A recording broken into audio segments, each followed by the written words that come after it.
What's up, guys? Golden Knight here. We are in 2026 and I am sure there are still people who think that improving quickly at drawing is a matter of talent.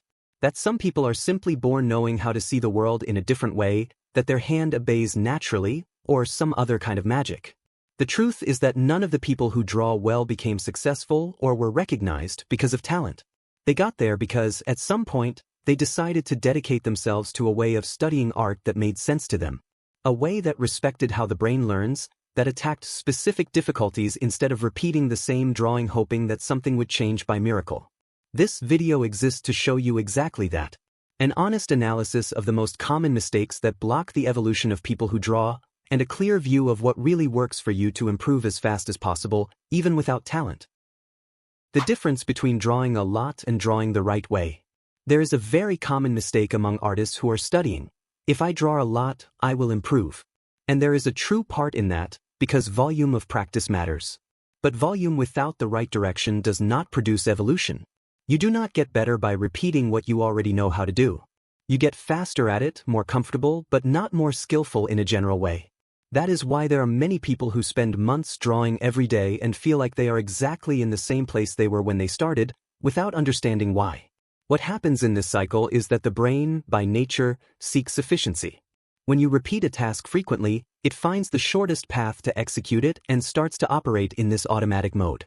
This is great for things you already master and want to consolidate. But when the goal is to learn something new, the automatic mode is your enemy. Because in automatic mode you are not paying attention to the decisions you are making, you are not questioning what came out wrong, you are not comparing the result with the reference critically. You are just filling the paper with lines you already know, and calling that practice. It is like trying to learn a new language by repeating the same phrases you already know instead of exposing yourself to structures you still do not master. Drawing the right way means putting intention into each session before starting. It means deciding what specifically you are trying to improve at that moment. I want to improve my drawing is not a specific goal, it is a desire that is far too vague. Today I am going to work on proportion in human figures, is a much better, more specific approach. When you define a focus like that, every line you draw has a purpose. That does not mean you need to turn every drawing session into a serious academic class. It means you need to develop the habit of asking before starting, what do I want to learn right now? Sometimes the answer will be, nothing, I just want to play around with drawing, and that is fine, that is also great and very necessary. But when the goal is to improve quickly and consistently, exploration without direction needs to be the exception, not the rule. The power of studying fundamentals before seeking a beautiful result.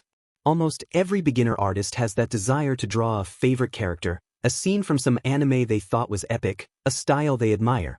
And then they sit down, try to reproduce that, it does not come out the way they expected, they try again, it still does not come out, and they start to feel frustration. What is happening there is lack of foundation. Fundamentals is a word that many people hear and ignore because it seems abstract or because they associate it with something boring, too technical, distant from what they really want to draw. But fundamentals are not warm-up exercises without purpose. They are the lenses through which you begin to see anything you want to draw. What happens in practice when you study fundamentals is that your eye starts to work differently. You look at a face and instead of trying to copy each detail as if it were a photograph, you start to see the forms underneath, the planes that create that face, the proportions that define that expression. You look at a hand and instead of panicking, you see blocks, axes, directions. That does not mean drawing suddenly becomes easy. It means you start to have real tools to attack any difficulty that appears, instead of staring at the paper without knowing where to begin. And this difference, between having tools and not having them, is exactly what separates those who evolve quickly from those who stay stuck in the same mistakes for months. The resistance many people feel in relation to fundamentals comes from mistaken logic. The idea that studying the basics will delay the moment of making something that looks good. In reality, it is the opposite. Every hour invested in understanding fundamentals is an hour that will multiply the return of all the hours of practice that come afterward. You do not need to master each one of these elements before you start drawing what you want. But you need to be building this understanding in parallel, consciously and continuously. Because the artist who ignores fundamentals in the name of a beautiful result will reach a very low ceiling very quickly, and will spend years trying to understand why they cannot advance beyond it. Why trained observation accelerates more than memory. There is a fundamental difference between the artist who draws from what they remember and the artist who draws from what they see, And that difference is much greater than it seems. When you draw from memory, you are not reproducing reality. You are reproducing a mental symbol that your brain created to represent that thing. And as long as you keep drawing that symbol, no matter how many hours you practice, you will never be able to make it look convincing. Training observation is learning to turn off this system of symbols and really see what is in front of you. This seems simple, but it is one of the most counterintuitive processes that exist in learning drawing, because the human brain was not developed to see the world as a set of shapes, lines, and proportion relationships. It was developed to recognize and categorize. When you look at a hand, the brain immediately says, hand, and stops processing. It does not need to know that the index finger makes a specific angle in relation to the wrist, or that the palm has a plane that turns slightly when the arm is in that position. To survive in the real world, that information is irrelevant. But to draw well, it is important. The good news is that observation is a skill that can be trained in a very direct way. Exercises such as life drawing, quick sketches of people in motion, study of everyday objects with attention to forms, all these processes develop the eye consistently. And when the eye improves, everything improves together. Proportion improves because you start to see relationships more accurately. Perspective improves because you start to notice how angles behave in real space. Expression improves because you start to capture subtle nuances that previously went unnoticed. Observation is the skill that enhances all the others, and neglecting it in favor of practicing only from memory is one of the most common reasons why beginner artists get stuck at an intermediate level without being able to move forward. The mistake of wanting to improve everything at the same time. There is a very specific behavior pattern that appears in beginner and intermediate artists with impressive frequency. It is the desire to improve at everything at the same time. The person wants to learn anatomy, perspective, composition, color, light, shadow, line, texture, everything at the same time, everything urgently, everything with the feeling that if they do not master it soon they will fall behind. And then they start jumping from one subject to another, buying course after course, watching tutorial after tutorial, taking notes on everything, saving references for everything, and at the end of the month they look at their work and feel that they have not really advanced in anything because they spread their attention in a way that did not allow depth anywhere. The brain does not learn well in parallel when the subjects are complex and independent from each other. It learns in layers, in depth, in focused repetition. When you try to absorb anatomy and perspective and color at the same time, none of the three receives the attention necessary to create solid neural connections. You end up with superficial knowledge of many things and real mastery of nothing. And superficial knowledge is deceptive because it creates an illusion of progress. You feel like you know about perspective because you watched 3 videos on the subject. But when you try to apply it in a real drawing, you cannot. Because understanding a concept theoretically and being able to execute it with your hand are 2 completely different skills, and the second requires much more time and focused repetition than the first. The solution is not to study less. It is to study with more concentration on one thing only, preferably.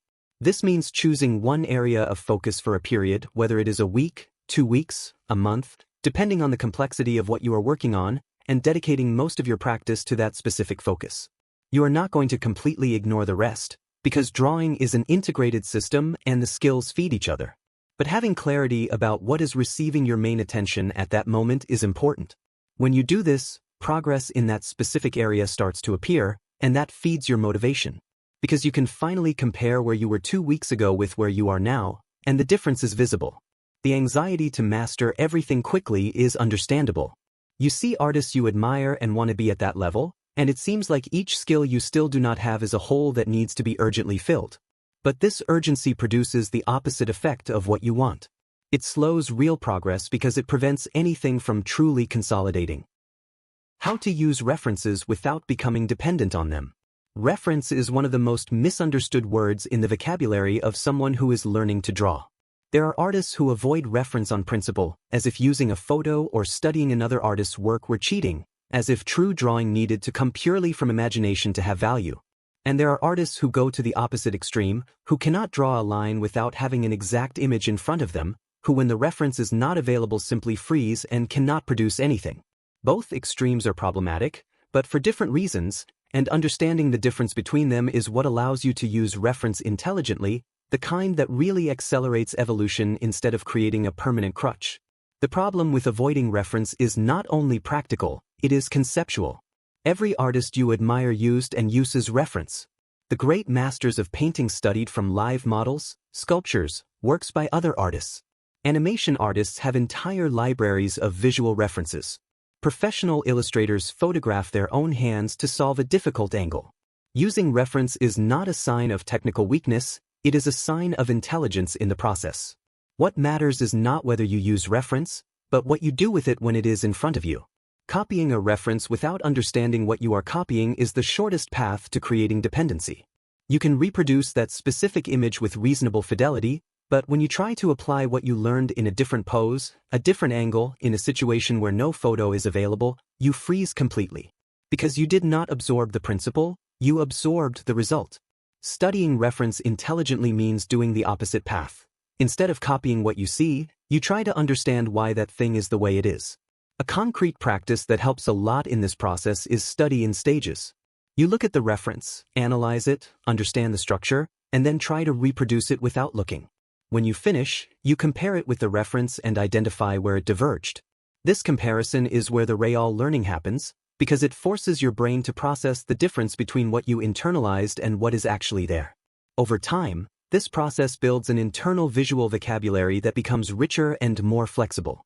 You start to need fewer specific references because you have begun to understand the principles underneath them.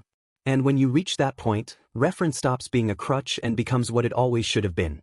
A tool for consultation and expansion, not a condition for being able to work. The importance of receiving feedback and seeing your own patterns. There is not really a clear limit to how much you can evolve studying alone without any kind of external return, but having feedback accelerates this evolution a lot. You cannot see your deepest errors because they are part of your current pattern of seeing and executing. And they are exactly the ones that most hold back your evolution. Feedback works because it brings a pair of eyes that is not contaminated by your process. A person from the outside, whether a teacher, a more experienced colleague, or even a community of artists, will see things in your work that you passed over dozens of times without noticing. And when an error is pointed out recurrently in your work, something that appears in drawing after drawing, that is extremely valuable information. Because a recurring error is not an accident. It is a pattern. And a pattern can be worked on directly and intentionally. The problem is that many people have a difficult relationship with feedback. Receiving criticism about your own work activates an emotional response that is very difficult to separate from the rational response. You hear that the proportion is wrong and feel as if they were saying that you are bad. You receive a suggestion for improvement and interpret it as a judgment of ability. This mechanism is human and understandable, but it needs to be recognized and managed, because while it is in control, you will avoid feedback or you will receive it defensively, and in both cases you will lose the opportunity to learn something that could shorten months of your path. Separating the work from identity is one of the most important skills an artist can develop, and it is not technical, it is emotional. But beyond seeking external feedback, there is an equally powerful skill that needs to be developed in parallel: the ability to identify your own error patterns honestly. This means creating the habit of reviewing your work with some distance, returning to drawings from weeks ago and observing what appears repeatedly, maintaining a curious and non-punitive look at your recurring difficulties. External feedback and honest self-evaluation are complementary tools that together create a much faster and more consistent cycle of improvement. The role of short consistency instead of peaks of motivation. Most people who are learning to draw have a relationship with study that works more or less like this. They spend some time without practicing, feel guilty about it, the guilt builds up until it turns into explosive motivation, then they sit down and draw for 4 hours straight, feel that they made up for the lost time, and repeat the cycle. This seems productive because long sessions generate a feeling of real effort, of dedication. But the problem is that the learning of motor and perceptual skills, which is exactly what drawing requires, works through frequent repetition, regular contact, in small doses distributed over time. The reason for this lies in the way the brain consolidates new skills. When you practice something, the neural connections related to that skill become stronger. But this strengthening does not happen only during practice. It happens afterward, during rest, during sleep, in the periods between sessions. When you spend a week without drawing and then spend 4 hours drawing, you are overloading a system that stayed turned off for too long, and much of what was worked on in those 4 hours will be lost before being consolidated. Now compare this with someone who draws 30 minutes a day, every day. That person is feeding the system constantly, giving the brain regular time to process and consolidate each session before the next one arrives. The total volume of hours may be similar, but the result in terms of retention and progress is completely different. There is also an important psychological issue in this process. Short and frequent sessions create a different relationship with the act of drawing. When the practice is daily and relatively short, it becomes part of the routine in a way that large occasional blocks never can. You stop needing special motivation to begin because the resistance to starting a 30-minute session is much smaller than the resistance to starting a 3-hour session. And this matters more than it seems, because the biggest barrier to consistent practice is not lack of time, it is the perception that the session needs to be long and complete to be worth something. When you remove this requirement and accept that 15 minutes of focused practice have value, you eliminate the main excuse that prevents consistency. Motivation is a resource that varies. It rises and falls with mood, with results, with how much life is demanding from you in other areas. Building your practice on motivation is building on unstable ground. You need to know that there will be weeks when you will feel that you did not improve at all. There will be moments when a drawing will come out worse than one you made a month ago, and this will feel like a setback. It is not. It is part of the nonlinear process of any complex learning. Progress in drawing is not a straight line that rises constantly. It is a curve with plateaus, with drops, with sudden leaps after long periods of visible stagnation. Understanding this will not make these difficult moments disappear, but it will prevent them from making you give up before the next leap arrives. If this video helped you in any way, don't forget to leave a like, subscribe to the channel, and turn on the notification bell so you don't miss the next ones. Thanks so much for watching all the way through. Don't forget to take a look at the description. There are several important links there that can help you even more. See you in the next video.